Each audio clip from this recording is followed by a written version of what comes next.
53 August 10న Andhra రాష్ట్ర బిల్లుని పార్లమెంట్లో జవహర్లాల్ నెహ్రూ నాయకత్వాన ప్రవేశపెట్టారు. ఇందులో ఏం చెప్పారంటే, ఈ బిల్లు ప్రకారం శ్రీకాకుళం, బాగా వినండి, శ్రీకాకుళం, విశాఖపట్నం, తూర్పుగోదావరి, పశ్చిమ గోదావరి, కృష్ణా, గుంటూరు, నెల్లూరు, ఈ 7 కోస్తా జిల్లాలు.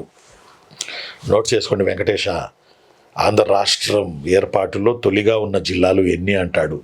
11 జిల్లాలు. 11 11 శ్రీకాకుళం, విశాఖపట్నం, తూర్పుగోదావరి, పశ్చిమ గోదావరి, కృష్ణా, గుంటూరు, నెల్లూరు, 7 కోస్తా జిల్లాలు.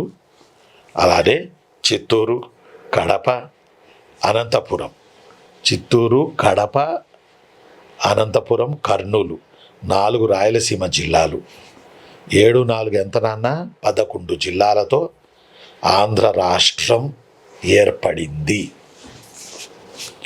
ఎన్ని జిల్లాలతోనని చాలాసార్లు అడిగాడు.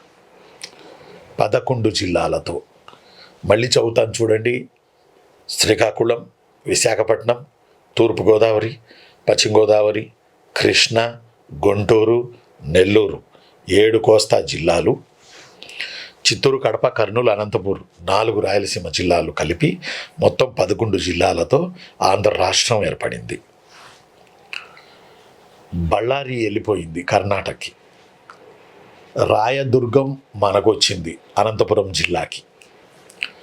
ఆదోని, ఆలూరు తాలూకాలు కర్నూలు జిల్లాకు వచ్చాయి.